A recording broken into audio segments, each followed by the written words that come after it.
Welcome, everyone, to the It's Official podcast. I'm Jeremy Plonk from First Bet and Express Bet. Flying solo this week. Hope to have Jeff Siegel back with us soon. Let's talk about 5 hot topics in horse racing this week as we turn to the Kentucky Derby preps getting really serious now.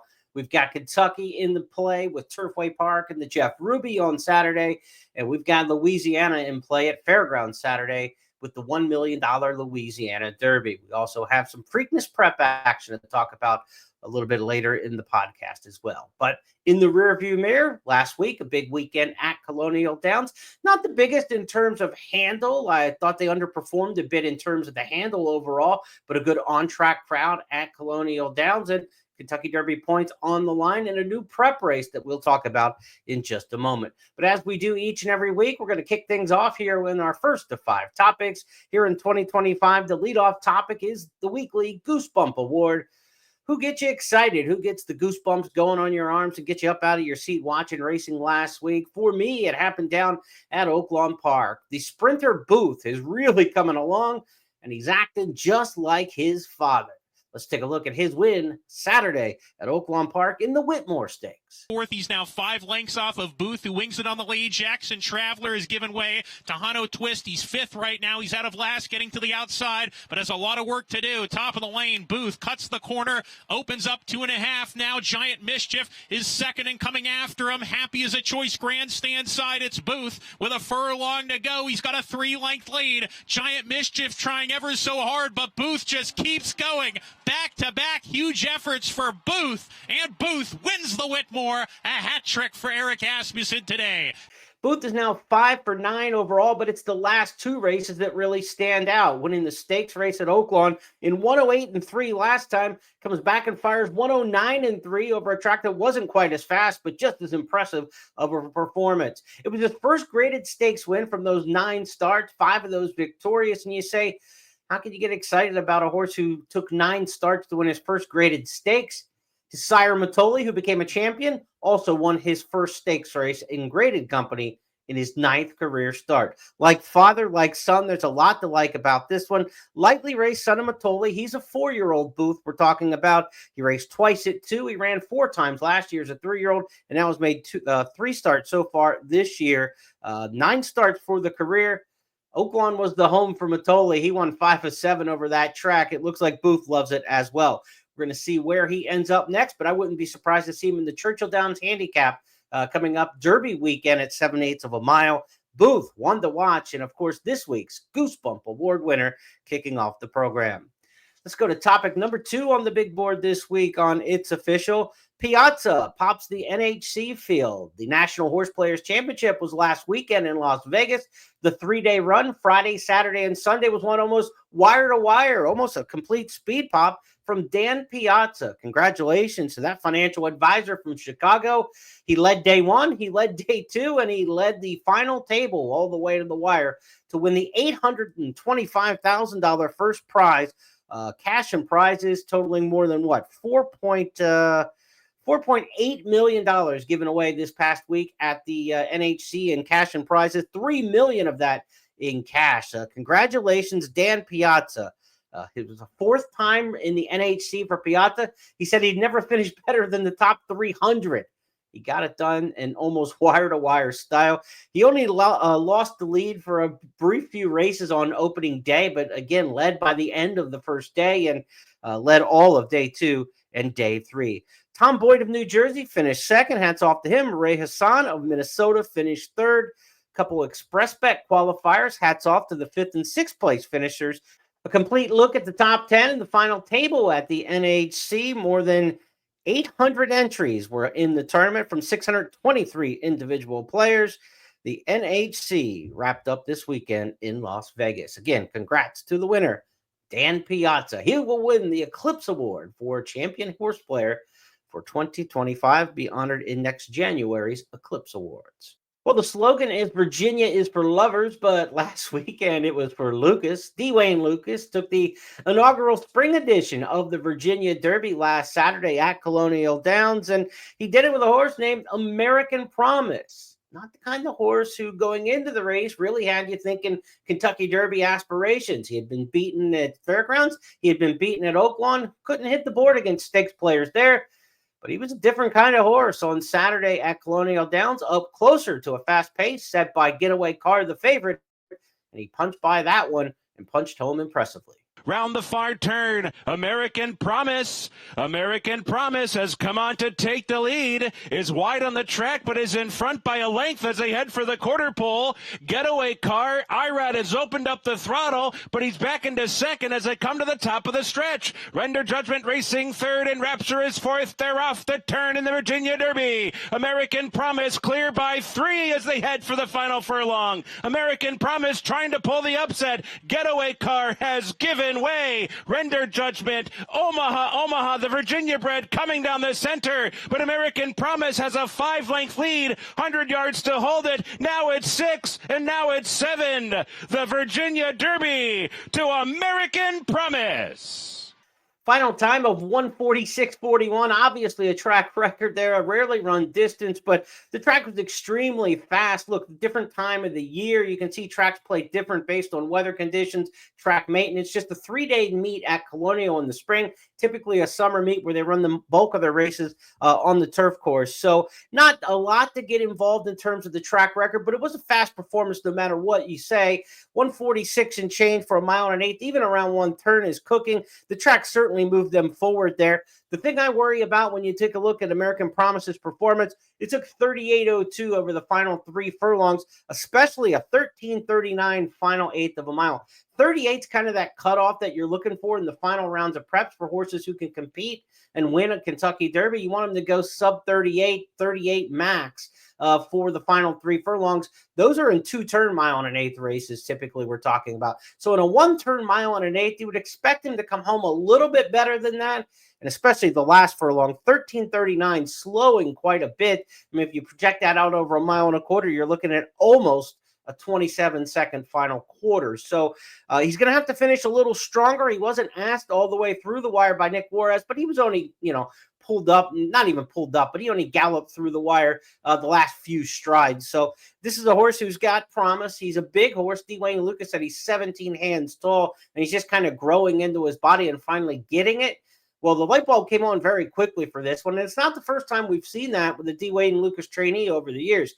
Think back to 1999 for some of our younger listeners and viewers out there. You may not remember Charismatic, but certainly you heard about him. But during the 1999 season, Charismatic was not considered among the top players in the division at all. In fact, he was a former claimer. Went through races like the El Camino Real Derby. He didn't run well in the Santa Anita Derby. Lucas gave him one last chance in the Lexington Stakes, and he just had a breakout performance in the Lexington where he ran through the wind, and it just all came together for him. For a horse like Charismatic and for a horse like American Promise, you can see the comparisons a little bit as we compare them by the numbers. Now, look, American Promise is a May 1 full by Justify, so he could be a little bit more of a late bloomer, even though he ran quite a bit last year at 2 and through the 3-year-old season right now. The barn for Wayne Lucas also has Innovator and Caldera. So the 89-year-old D. Wayne Lucas has won already for the Kentucky Derby, with American Promise picking up 50 points in the race at the Colonial Downs. He could get Innovator and Caldera there this weekend as they run in prep races as well. So Lucas at 89, still going strong. Congrats to him and the team, with American Promise winning the Virginia Derby, first time on the dirt, first time in the spring. That brings us to our Triple Crown tracker this week on It's Official. We'll stay in the 3-year-old division. Let's talk about the Kentucky Derby future pool. Future pool number 5 in the books now. And in Kentucky Derby future pool number 5, you take a look at the top 10 individual wagering interest from the public. Journalism at 5-1. Cornucopian getting a lot of play. We'll talk about him in just a little bit. But as you look through those horses, I look for a value play this time of year. I'm trying to find a horse twice the odds, I think, they'll be on Kentucky Derby Day. How about Luxor Cafe pushing almost 100-1? He's the Japanese horse who's going to run next in the Fakuro Stakes. And if he runs well in that race on March 29th and wins, he'll be the Japanese representative for sure in the Kentucky Derby, riding a winning streak. And he's an American Pharaoh who I think has a lot of promise. He's one race away from the Kentucky Derby. And as well as Forever Young ran in last year's Kentucky Derby from Japan, you know the Japanese horses, if they come in with some decent credentials, are going to get bet a little bit this year. So if you like Luxor Cafe, and I do, I actually drafted him in my Triple Crown Fantasy League in the Media League earlier this year. So I'm rooting for him for sure. 97, 98-1. I mean, this is a horse who could be 10-1 in the Kentucky Derby if he wins his final prep race, and you're going to get 9-10 times that price. So to me, Luxor Cafe, the value in Kentucky Derby future wager, pool number 5. Now, coming up this week on the Triple Crown Trail, we've got the Louisiana Derby at Fairgrounds. We also have the Jeff Ruby coming up at Turfway, and at Laurel Park, we've got the Private Term Stakes on the Preakness Path. Let's talk about the field for the Louisiana Derby. No Magnitude, the winner of the Risen Star Stakes, injured and off the trail. No Disco Time, the winner of the Lecomte Stakes at Fairgrounds. He hasn't worked since then. Brad Cox had mentioned last week they were going to try to get him back to work and kind of cram in and get to the Bluegrass Stakes, but he still hasn't worked as of this taping. So the Bluegrass looks very much out of touch right now, I think, for Disco Time. So we don't have the Lecomte winner. We do not have the Risen Star winner, an odd Louisiana Derby series this year. But what we do have is this field lining up. John Hancock from the Sam F. Davis victory in 2-for-2 Lifetime probably competes and vies for favoritism from the rail under Flavian Pratt. The Brad Cox trainee will try to give Cox back-to-back winners in this race. Of course, he won it last year with Catching Freedom. Chunk of Gold, runner-up in the Risen Star at 43-1. Will be a much shorter price this time around for Ethan West. Tistastic for Steve Asmussen, a horse I like quite a bit as one of those get a piece kind of horses in all these big races. I think he's got a performance in him coming up somewhere like Creator did in winning the Arkansas Derby several years back for this same barn. I think Tistastic, one to watch under Joel Rosario. Yinzer, you got Caldera in there, runner-up in the Sunland Derby. Now, that Sunland Derby did not get flattered at all when Getaway Car ran poorly last week and tired in the Sunland Derby and going into the Colonial Downs race, the Virginia Derby. So I don't know, is Caldera's form not flattered as much? He has another week's rest where Getaway Car came back on 27 days rest. It'll be 34 days rest for Caldera, and that could be advantageous when you try to compare those two horses and try to see how they might shake out. I think Caldera may be a better horse than Getaway Car moving forward towards the Kentucky Derby, and the extra week of rest might help him here going into the Louisiana Derby. Built will vie for favoritism. He was 3-1 when third in the Risen Star. He was second in the Lecomte. He won the Gunrunner Stakes back in December, listed company to kick off this Louisiana Derby series. He'll be one of the favorites in there. Jose Ortiz, leading jockey at the meet, has the mount on Built. Vassimo comes back after a fourth in the Risen Star for Todd Pletcher, rounded out by Furio. Instant replay for Brad Cox, coming off an allowance win at the meet. And Hypnus from the Rebel Stakes. We'll get a little better line on Cole Battle, Matticat Road, Sandman and Company when Hypnus returns. Well-bred son of Into Mischief and Dream Tree, the outside post for trainer Kenny McPeak. McPeak trying to get back to the Kentucky Derby. He did have Render Judgment finish second last week at Colonial in the Virginia Derby, but McPeak still looking for his follow-up horse, the Mystic Dan, who won last year's Run for the Roses. I'll have full handicapping of this race, the Louisiana Derby, coming up on the Friday podcast on First Call, so be sure to check that out. But you know, you've looked at my Countdown to the Crown rankings throughout the course of the season. You know how much I like John Hancock. Owen Almighty, who ran a good second to John Hancock in the Sam F. Davis, has already come back to win the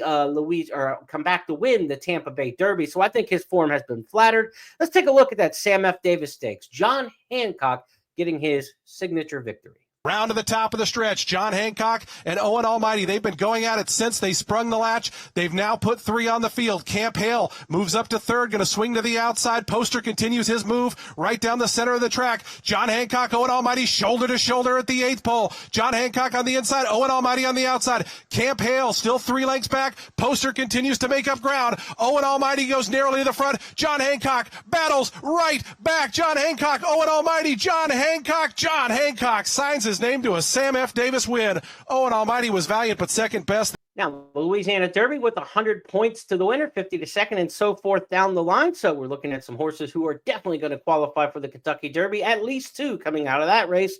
And the same can be said for the Jeff Ruby at Turfway Park on Saturday, a mile and an eighth over the Tapeta course there. You've got the local prep winners, the John Battaglia winner, California Burrito for Tommy Drury Jr.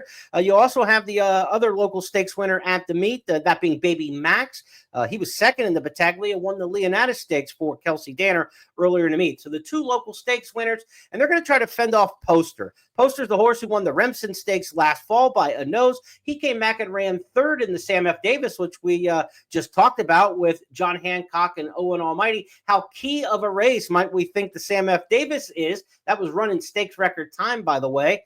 The Poster third place finish coming out of that race could parlay into a victory as the favorite perhaps Saturday in the Jeff Ruby. Poster, of course, in the Godolphin Blue for trainer Owen Hardy. John Velasquez in the ride Poster. I think he's the horse to beat in the race at Turfway, the Jeff Ruby. Let's go back and take a look at Poster in the Remsen in his top performance. Poster is launching this big rally, and Poster's got the momentum. Poster's taking the lead. It's Poster who's trying to kick away, and the Remsen is doing just that. Aviator Guy is in the clear. It's Poster who's kicking away, now up by 2. Is going to have to hold off an oncoming rush of a lugging in Aviator Guy, but Aviator Guy is absolutely flying down the center of the racetrack. Poster is almost there. Aviator Guy is lunging. Poster needs a line. Aviator Guy, photo finish. No Kentucky Derby points on the line at Laurel Park on Saturday for the private term stakes, but certainly could be some Preakness implications. A couple years ago, we saw Coffee with Chris come out of this race and go on to run at Pimlico. Magic Wisner, maybe one of the most famous alumni of this race back in 2002, running a big second in the Preakness Stakes. The private terms named for the Charlie Hadry trainee who came out of Maryland with Wood Memorial and was the favorite against Winning Colors in the 1988 Kentucky Derby. The private terms is a mile and a 16th around the 9-furlong oval at Laurel Park. Short run into the first turn. It's the first two-turn prep race in Maryland this season. There are 6 Triple Crown nominees in the field, but none of them look to be standout stars in there. Several of them coming out of stakes rematches at the meet, including the Spectacular Bid Stakes and the Miracle Wood Stakes. But we don't have the winners of either one of those races back, so there's some horses just trying to find their way, perhaps on the Preakness path in the private term stakes. A lot of news out of Southern California and Florida on the workout tab this past weekend on the Triple Crown Tracker. Sovereignty was in action, training at Payson Park for a trainer, Bill Mott. Let's go to some video of Sovereignty training. Of course, he was the winner last time out of the Fountain of Youth Stakes and expected to go next up in the Florida Derby. The Florida Derby now just 2 weeks away. That's coming up on the 29th of March at Gulfstream Park. Sovereignty in there, expected to be joined by Tappan Street, runner-up in the Holy Bull Stakes for Brad Cox. Disruptor, Mike Rapoli announced on X yesterday that Disruptor, the impressive undercard winner on Fountain of Youth Day, is going to take on the big boys in the Florida Derby. Neo Equus coming off the race in the Fountain of Youth where he was on the board. Ford Steele for Saffie Joseph, among the horses possible for the Florida Derby. They will take on the likes of Sovereignty, who may go favored in the Florida Derby if, and that's a big if, Bob Baffert doesn't send one in from Southern California. In the Santa Anita stable notes this past Monday, they raced on Monday on St. Patrick's Day at Santa Anita. The stable notes indicated that Baffert's got the Florida Derby in the plans for maybe one of his Triple Crown nominees. Not a race he takes a look at often. Certainly we think Baffert, obviously Santa Anita Derby, and also he's got a big hand to play every year, it seems like, at Oaklawn in the Arkansas Derby. But Baffert looking at the Gulfstream race, the Florida Derby, and that's rarity. But some of the horses Baffert has, I mean, he's got to spread these out at some point. And a lot of them were in training over the course of the last couple days in Southern California. Let's go back to the workout tab here and get a look at champion Citizen Bull. Citizen Bull working at Santa Anita. Of course, he's been going longer works, trying to get a little more stamina, a little more distance out of Citizen Bull. The 6-furlong works are kind of the Baffert norm, the pseudo two-turn workouts. Citizen Bull's been piling those up. He's looked good in the mornings. Could Citizen Bull, the horse who last year won the 2-year-old championship at Del Mar, in winning the Breeders' Cup Juvenile. Earlier this year, he won the Bob Lewis. Is Citizen Bull the kind of horse that they're going to send on the road, or are they going to keep him based in Southern California for the Santa Anita Derby? Not sure about that one. He could be headed, though, to the Florida Derby. That's one of the names being possibly bandied about.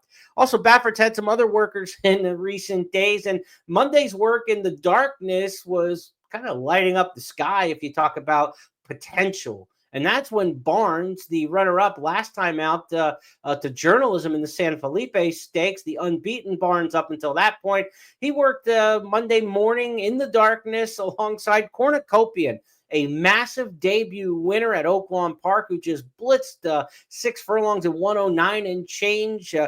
He's one of the fastest horses in this crop potentially. How good can he be, and how fast can Cornucopian get to one of the big major prep races? Will they even try it? Well, the fact that they worked 6 furlongs in company with a horse like Barnes and matched those two up, Cornucopian not only went head-to-head with Barnes, he outworked him. He outworked him to the wire and beyond the wire. Very impressive. Where would Cornucopian show up? That's a great question. He could stay home for the Santa Anita Derby. Of course, the Santa Anita Derby is going to feature journalism for Michael McCarthy, impressive winner of the San Felipe at a mile and a 16th. He just seems like more distance is better for him. But it's not going to be a deep field in the Santa Anita Derby. Baeza for John Sheriff's, one of the few others committed to the race other than the Baffert. So Baffert's going to have a strong hand to play in there. It just depends which ones he wants to send up against journalism. Citizen Bull's already got the points. He's kind of in, qualifying mode. He's already set to go. Some of the others do need some points, but second in the Santa Anita Derby would be worth 50 and certainly get any of those horses into the Kentucky Derby field. But really looking forward to seeing Cornucopian after this impressive workout. He's only had one start. He's really playing catch-up. He's kind of on the Taba plan from a couple of years back, if you remember that one. Taba was good enough to win the Santa Anita Derby off almost a similar kind of resume. Cornucopian, one to watch, though. Big workout this past weekend, and that'll wrap up our Triple Crown tracker. Now, let's talk about our star of tomorrow. Fifth and final topic this week on the It's Official podcast. We go to Gulfstream Park for a debut winner on Saturday. Victor Barbosa sent out the 3-year-old colt. Here comes Francis. 4-4 for a half mile. Could he have anything left here? Here comes Francis, an eighth of a mile from home and 3 lengths in front. Taking aim, Pursuit never sleeps, goes after him second. These two well clear of the others. Here comes Francis, needs a 16th more. Outside, Pursuit never sleeps, but a sharp display of speed from Here Comes Francis. He went down the road and a very nice run. Now, in a small field with all first-time starters, it's hard to judge what he beat. But 109.57, an outstanding performance by the son of Improbable. The second dam was Tar Heel Mom. You remember her for trainer Stan Huff. Really good sprinter, grade 2 winner of more than $800,000. So his grandma on the dam side, Tar Heel Mom, looks like a good sprint possibility here. Here comes Francis, our star of tomorrow for trainer Victor Barbosa. Look for him in a sprint stakes near you sometime soon. That'll wrap up our 5 topics this week on the It's Official podcast. We started off with the Goosebump Award, where Booth is looking a lot like his Papa Matoli after winning the Whitmore at Oaklawn Park. Piazza popped the NHC field. Dan Piazza led almost wire to wire, the day 1, day 2, and final table winner at the NHC National Horse Players Championship, and $825,000 in prize money going to Dan Piazza of Chicago. Virginia is for Lucas, not necessarily lovers, but he loved it in Virginia over the weekend when his American Promise shipped out of Oaklawn to win the first Virginia Derby run in the spring and garner 50 Kentucky Derby points, qualifying for the big dance. The Triple Crown tracker talked about the Kentucky Derby Pool 5 wagering and Luxor Cafe, one we're keeping an eye on there. We looked ahead to the Louisiana Derby field, the Jeff Ruby in the private terms, and also looked at a couple big workouts that had Florida Derby, Santa Anita Derby, and who knows what kind of prep race implications from both Sovereignty and the Baffert crew. And our stars of tomorrow. Here Comes Francis was this week's honoree, the grandson of the good sprinter Tar Heel Mom for trainer Victor Barbosa, winning Saturday at Gulfstream Park. Those 5 topics are now official because Jeff Siegel and I say so. That's the way we play the game here on It's Official. And I'll be back next week to do it all again with 5 more topics on the big board, sending out our best wishes to Jeff. Looking forward to seeing him back soon as we can. On behalf of everybody with First Bet and Express Bet, I'm Jeremy Plonk. Have a great day. We'll talk to you on Friday when we return for the First Call Handicapping Podcast.